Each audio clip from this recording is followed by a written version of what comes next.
সবাইকে ধন্যবাদ। বিশেষ করে একটি বিষয় নিয়ে সারা দেশে একটি আলোচনা হচ্ছে। মাহফুজ আলম তিনি যেই ফেসবুক পোস্ট করেছেন, সেই পোস্টের বাস্তবিকতা রয়েছে কিনা? সেই যুব সমাজের কাছে সেই পোস্টের অত্যন্ত বাস্তবতা রয়েছে। মাহফুজ আলম সম্ভবত বুঝতে পেরেছেন পুরাতনদের ব্যর্থতায় দেশের পরিবেশ আজ কি হয়েছে এবং ২৪ লক্ষ মানুষ আহত হয়েছেন।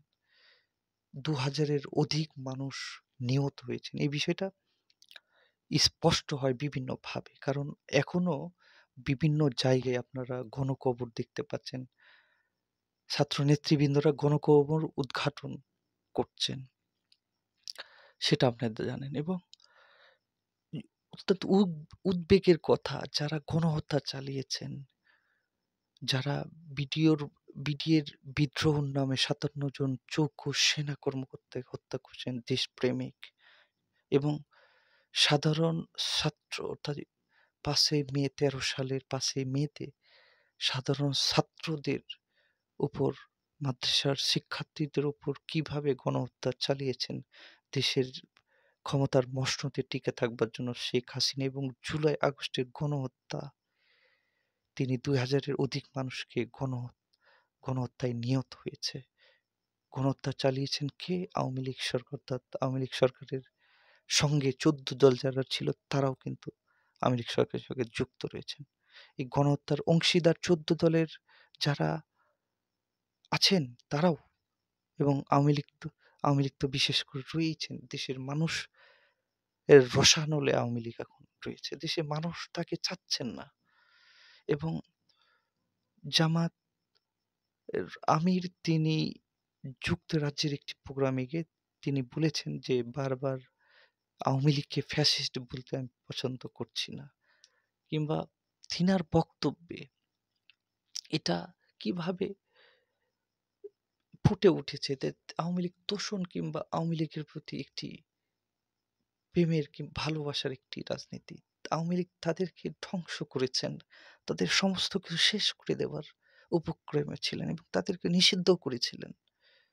তারা তাদেরকে ক্ষমা করে দিয়েছেন। এ ধরনের বক্তব্য তাদের কাছ থেকে আসে। তারা ক্ষমা করে দেওয়ার তিনি কে? কারণ সাধারণ মানুষ তিনার সন্তানকে তো তা তা তিনি হত্যা হতে দেখেননি। সাধারণ মানুষ এই ২,০০০ মানুষ যে হত্যা এই গণ আন্দোলনে হত্যা হয়েছে। জ এই সরকার বিরোধী আন্দোলনে ২,০০০ মানুষ হত্যা হয়েছে। ৯০ এ আপনারা জানেন যে এই এরশাদ বিরোধী আন্দোলনে স যারা হত্যা করেছিলেন স্বৈরাচার এরশাদ, সেই আন্দোলনে যারা শহীদ হয়েছিলেন তাদেরকে সত্যিকার অর্থেই তাদের রক্তের সঙ্গে বড় ৩ টি দল বিশেষ করে আওয়ামী লীগ, বিএনপি, জামাত ইসলাম তারা কিন্তু তাদের সঙ্গে প্রতারণা করেছেন এবং তারা একাধিকবার ভাগ-বাঁটোয়ারার মাধ্যমে ক্ষমতা আসীন হয়েছেন। কিন্তু সাধারণ মানুষের যেই রক্ত, শহীদের রক্তের সঙ্গে তারা বেইমানি করে ক্ষমতার মসনদে তারা গিয়েছেন এবং স্পষ্ট ভাষায় এখন ২৪ এ এসে বিএনপির ভূমিকায় তারা প্রশ্নবিদ্ধ হচ্ছেন। বিশেষ করে তাদের নেতৃবৃন্দ সারা দেশে আওয়ামী লীগকে পুনর্বাসনের যেই পরিকল্পনা হাতে নিয়েছেন এবং বাস্তবায়ন করছেন বিভিন্ন জায়গায় আমরা দেখতে পাচ্ছি এবং আওয়ামী লীগ যেই লেজুর ভিত্তিক রাজনীতি সারা দেশের যে লুটপাট কিংবা দখলদারিত্বের যে রাজনীতি সেখানে এখন বিএনপি এসে টুপ আ বা বসে গিয়েছেন। বিএনপি সেটা করছেন এবং সাধারণ মানুষ এখন এই দুদল কিংবা এই বিএনপি আওয়ামী লীগের জাঁতাকলে পিষ্ট। তাদের অধিকার নেই। তাদের মৌলিক অধিকার তারা কখনোই প্রতিষ্ঠা হবে। তারা এই বড় দুটি দলের দ্বারাই হবে সেটা বিশ্বাসও করে না তারা। তারপরেও অল্টারনেটিভ কেউ নেই। যে কারণেই আসলে তারা তাদেরকে ভোট দেন বাধ্য হয়ে, নিরুপায় হয়ে ভোট দেন। এবং স্পষ্টতই যদি বলি এই পুরাতন বন্দোবস্তকে বাদ দিতে হবে। মাহফুজ আলমের ভাষায় যদি বলি, পুরাতন বন্দোবস্তকে না করতে হবে, বাদ দিতে হবে। পুরাতন বন্দোবস্ত ব্যর্থ হয়েছেন এবং তারা দলের স্বার্থে, নিজের স্বার্থে রাজনীতি করেন, দেশের স্বার্থে করেন না, সেটা প্রমাণিত হয়েছেন। ৯০ প্রমাণিত হয়েছেন, ২৪-এও আসে একাধিকবার হচ্ছেন। এই বিএনপি, জামাত এই ১.৫ দশক তারা কথা বলতে পারেনি। মাঠের রাজনীতি কিংবা তারা ছোট করে সেমিনার, সাংবাদিক কনফারেন্স, সাংবাদিক সম্মেলন কিংবা ছোট্ট পরিসরে ঘরের মধ্যে ঘরোয়াভাবে তারা করতেন, উদযাপন করতেন। রাস্তায় আসলে তারা এমনভাবে পিটিয়েছেন তাদেরকে, আজ তাদের লজ্জা পর্যন্ত নেই। আমরা বলছি না, স্বপ্রণোদিতভাবে আমরা কখনোই বলছি না যে আপনাদের আপনারা করেন এটা। তাদেরকে আপনাদের সঙ্গে যেটা করেছে আপনি করেন। আপনারা মানবিক হন। এটা অবশ্যই আমাদের সমর্থন রয়েছে। আপনারা তাদেরকে অত্যন্ত ভালোভাবে তারাও যাতে বিচার পান, তাদেরও যাতে বিচার হয় ভালোভাবে, সেটা আপনার গণহত্যা চালিয়েছেন, দেশের মানুষের বিরুদ্ধে আচরণ করেছেন। তাদের বিচার আপনারা করবেন না? ৫ই মে সাধারণ মাদ্রাসার শিক্ষার্থীদের খুন করেছেন, গণহত্যা চালিয়েছেন ক্ষমতা মসলে থাকবার জন্য। বিদ্রোহ নামে ৫৭ জন সেনা কর্মকর্তাকে হত্যা করেছেন একাধিকবার পরিকল্পনার মাধ্যমে। যারা সেই দেশপ্রেমিক সেনা কর্মকর্তা ছিল তাদেরকে ফাঁসিয়ে তাদেরকে জেল ভরে রেখেছিলেন এবং তাদের বিভিন্নভাবে যারা না বিপ্লবী ছিল, দেশের মানুষের পক্ষে কথা বলতো, যে সেনা অফিসাররা তাদেরকে ফাঁসানো হয়েছে। বিশেষ করে জিয়াউল হকের ঘটনা তো আপনারা জানেনই। এবং প্রত্যেকটা জায়গায় যে মানুষের গণতান্ত্রিক আন্দোলন সংগ্রামে তাদের সঙ্গে কি করেছেন সেটা দেখেছেন। সেই জন্যই সম্ভবত মাহফুজ আলম তিনি এই বলা হচ্ছে যে এই এনজিওর সরকার, এনজিও প্রেমী সরকার, এনজিওর সাবেক কর্মকর্তাদের নিয়ে, অর্থাৎ যেই একই বিভাগের ১৩ জন কর্মকর্তা, অর্থাৎ ডক্টর ইউনূসের যারা জানাশোনা ব্যক্তিত্ব, ইউনূসের পছন্দের যে মানুষগুলি, তাদেরকে নিয়েই যে তিনি সরকার গঠন করেছেন এবং আওয়ামী লীগদের পুনর্বাসন, ও ইচ্ছা অনিচ্ছায় পুনর্বাসন করছেন তিনি। তিনার ভূমিকা রয়েছে এই জুলাই আগস্টের যেই গণহত্যা চালিয়ে যারা পালিয়ে গেছেন ফ্যাসিস্ট সরকার এবং যারা ক্ষমতার মসনদে বসেছেন, তাদেরও কিন্তু আওয়ামী লীগকে পুনর্বাসন হচ্ছে, ইচ্ছা অনিচ্ছা সত্ত্বেও যে পুনর্বাসন হচ্ছে, তাদেরও কিন্তু দায়।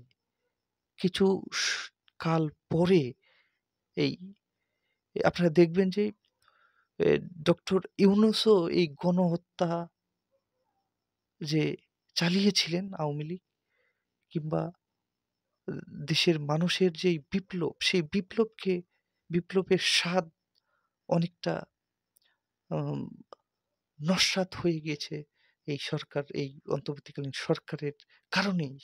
তাদের ভূমিকা যেহেতু এই, সম্ভবত বিপ্লবী মাহফুজ আলম কিংবা ৩ সমন্বয়ক যারা উপদেষ্টা হয়েছেন বিভিন্নভাবে, মাহফুজ আলম তিনি তো প্রধান উপদেষ্টা, বিশেষ সহকারী ছিলেন, তিনি পরবর্তীতে উপদেষ্টাও হয়েছেন।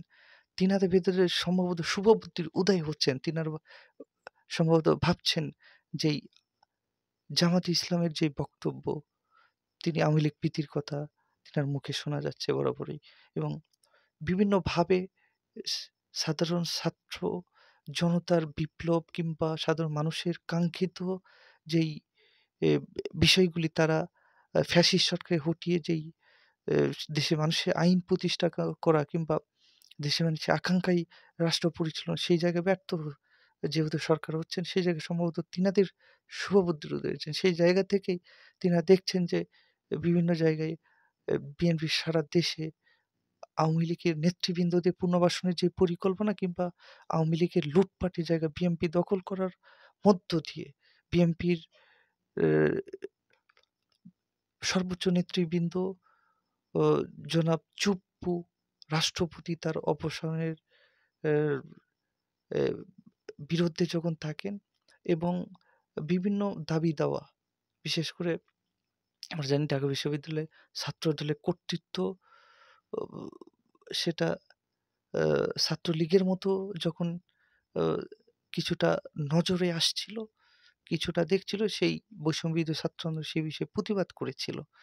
সেই জায়গায়ও একটি মনোমালিন্য বিভিন্নভাবে এ বক্তব্যের মাধ্যমে একটি এ মাহফুজ আলম উপদেষ্টাদের মধ্যে অন্যতম উপদেষ্টা, তিনি আসলে বলবার চেষ্টা করেছেন সম্ভবত ৯০ এর যেই আন্দোলন ছিল, সেই আন্দোলনের সঙ্গে বড় ৩ টি দল সর্বোচ্চ নেতৃবৃন্দরা প্রতারণা করেছেন ৯০ এর যেই এরশাদ বিরোধী আন্দোলনের শহীদদের সঙ্গে। ঠিক একইভাবে এ ২৪ এ এসেও যারা শহীদ কিংবা সাধারণ মানুষের অধিকার নিয়ে ছাত্র জনতা যারা জীবন দিয়েছেন এবং যারা অসংখ্য মানুষ আহত, অর্ধ লক্ষ মানুষ আহত এবং ও ১৫০০ অর্থাৎ ২০০০ এর কাছাকাছি মানুষ যেই এ নিহত হয়েছেন এই রক্তের সঙ্গে, এই শহীদদের সঙ্গে, এই আহতদের সঙ্গে, এখনো যারা রয়েছেন তাদের সঙ্গে সম্ভবত ইনারা আওয়ামী লীগ প্রীতির ভাষায় কথা বলে ইনাদের সঙ্গে প্রতারণা করছেন। আওয়ামী লীগ গণহত্যা এবং জাতীয় অ ভাবে তিনারা একটি ফ্যাসিস্ট দল। তাদের কোনোভাবেই পুনর্বাসন কেউ মেনে নিবে না এবং তাদের বিচারিক প্রক্রিয়ার মাধ্যমে আওয়ামী লীগ সহ তাদের সহভোগী অর্থাৎ ১৪ দল যারা রয়েছেন সবাইকে বিচারিক প্রক্রিয়ার মাধ্যমে তাদের সমস্ত কিছু সুনিশ্চিত করতে হবে, সমস্ত ব্যবস্থা তাদের, এবং তারা গণবিরোধী দল, গণবিরোধী কর্মকাণ্ড করে যাচ্ছেন। অনুশোচনাবোধ বিন্দুমাত্র নেই তাদের মধ্যে এবং তারা যেই তথ্যভিত্তিক তাদের কর্মকাণ্ড, তথ্যভিত্তিক আলোচনার মাধ্যমে সবার মুখে, মুখে সাধারণ মানুষকে, সাধারণ যুব সমাজ কিংবা যেই